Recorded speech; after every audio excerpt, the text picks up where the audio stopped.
Once upon a time, there was a village called Frog World. It was a happy village with a lot of frogs in it. It used to rain heavily in the village every year, and the frogs used to be very excited when it rained. A year came when everything was different. It did not rain at all, and the village was struck by famine. People, animals, all other creatures, and plants were in trouble. A frog named Bahadur was a revolutionary. He was the king of some community.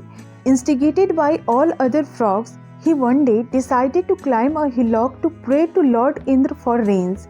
It took him 2 days to climb up the hill as it was extremely hot. When Bahadur reached the top of the hill, he was relieved, as there was a lot of snow on the mountain caps. He wondered why the gods had kept them in so much heat and they themselves were enjoying the cold weather. Bahadur requested Lord Indra to pour rain, but Lord Indra ignored his prayers. Bahadur got really angry. He got down from the hill, rallied all the creatures and started towards the heaven shouting slogans. At the gates of heaven, he rang the bells angrily. Indra said to his guards, "Go and see who it is." The guards opened the gate and found a frog with a huge crowd of other creatures behind him. Indra was informed. "That ugly frog, teach him a lesson," Lord Indra ordered. The soldiers attacked the frog and his followers, but they could not defeat the army of frogs. At last, Indra himself had to come out to face the angry creatures.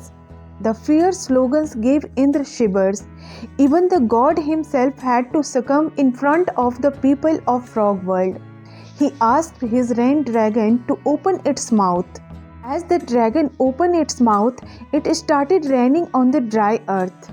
Before returning, the frog made Indra promise that whenever he heard the frogs croak, he must make it rain.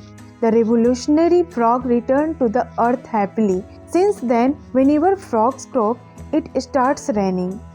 So, union is a strength and it overcomes the biggest of hurdles.